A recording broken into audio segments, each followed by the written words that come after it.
Imagine standing on the coast of northern England. The year is 893. The morning fog still hangs over the sea when someone suddenly shouts. You look toward the horizon.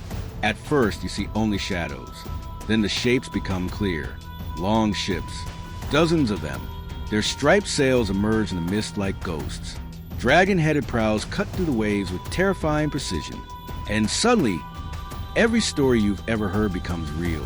The Vikings have arrived. For centuries, their name would inspire fear across Europe. They crossed oceans that others believed impossible to navigate. They raided kingdoms, founded cities, discovered lands unknown to most of the world, and transformed the course of history. Yet despite all their power, something remarkable happened. They vanished, not through a great defeat, not through disease, not through conquest. The truth is far more surprising. To understand what happened to the Vikings, we first need to understand who they really were, because chances are the image you have in your mind is wrong. Long before Viking ships appeared on distant shores, Scandinavia was a harsh and unforgiving place.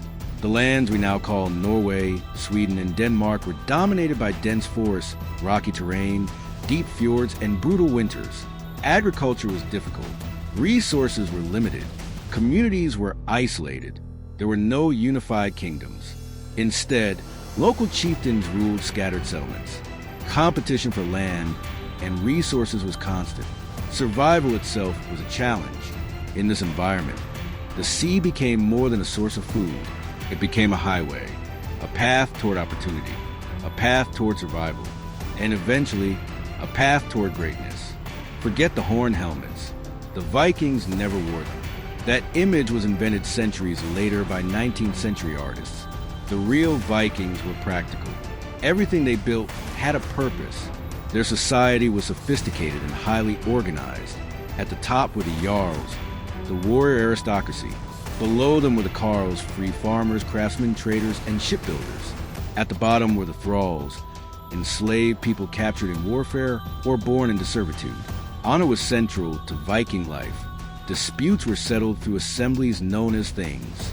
Laws were memorized and recited aloud. Justice was public. Community mattered. Far from being chaotic barbarians, the Vikings lived within a complex social system that governed everyday life. Religion shaped everything. The Vikings believed the universe was held together by Yggdrasil, the great world tree. Within its branches existed many realms. Asgard, Midgard, Helheim, and others. Their gods reflected the realities of their world. Odin, seeker of wisdom and god of war. Thor, protector of humanity. Freya, goddess of love and battle.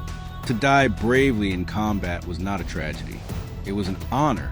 Such warriors would enter Valhalla, Odin's great hall. There they would prepare for Ragnarok, the final battle at the end of time. These beliefs gave Viking warriors something many enemies lacked. They did not fear death. If Viking culture had a secret weapon, it wasn't the sword, it was a ship. The Viking longship was one of the greatest engineering achievements of the medieval world. Fast, flexible, durable, capable of crossing oceans, capable of navigating shallow rivers, capable of being dragged across land. No other vessel offered such versatility.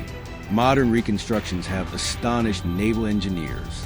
These ships were designed without blueprints, without formal mathematics, built entirely through generations of accumulated knowledge. The longship transformed the Vikings from isolated Scandinavians into masters of mobility, and mobility became power. In the year 793, that power announced itself to the world. The target was a monastery called Lindisfarne, located on England's northeast coast. The attack was swift, unexpected, brutal. Monks were killed, treasures stolen, sacred buildings desecrated. The psychological impact was enormous. Europe suddenly realized that a new force had emerged from the north. The Viking Age had begun. Raids soon became invasions. Entire Viking armies crossed the North Sea.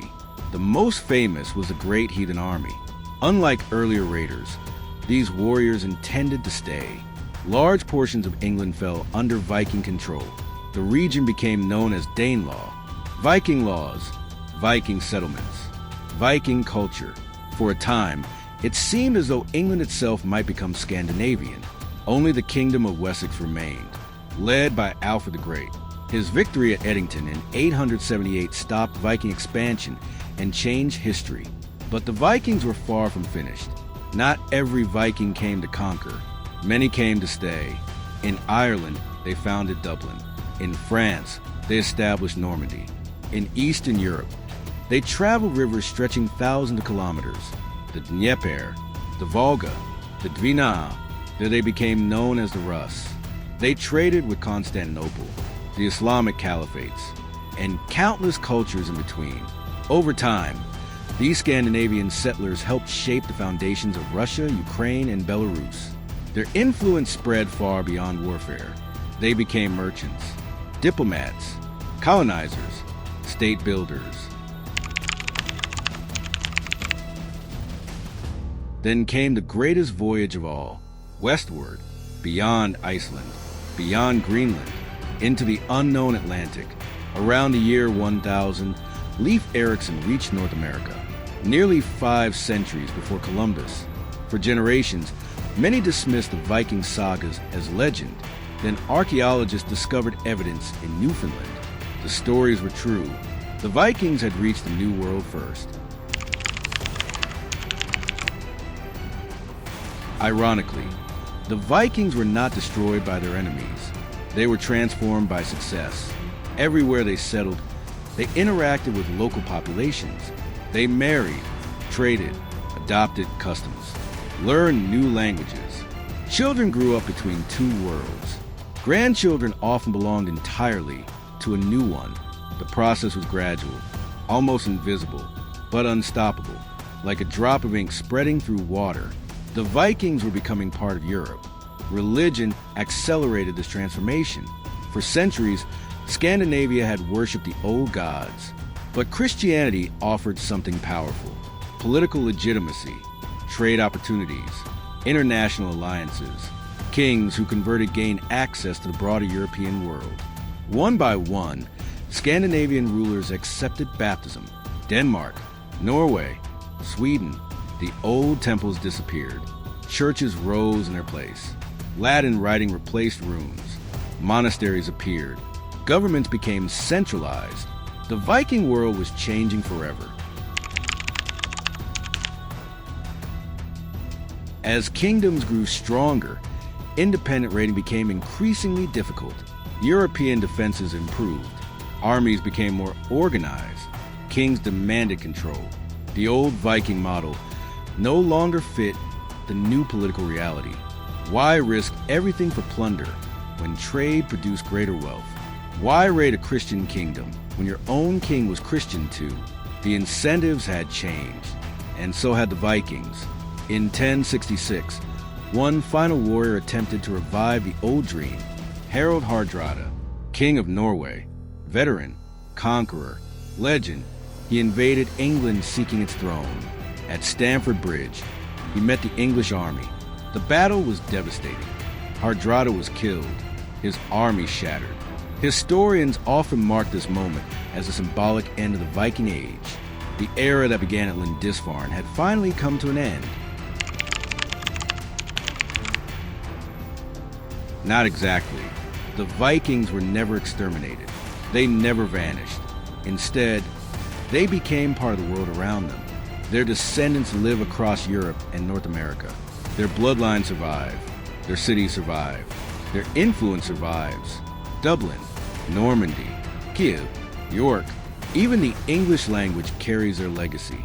Tuesday, Wednesday, Thursday, Friday, the names of Norse gods still echo every week. Most people simply don't realize it. The greatest lesson of the Vikings is not about conquest. It is about adaptation. The people who survived were not always the strongest warriors. They were the ones who knew when to change, when to build alliances instead of armies, when to embrace new ideas without forgetting where they came from. The Vikings did not disappear.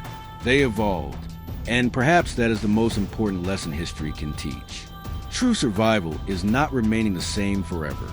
It is knowing who you must become when the world changes around you.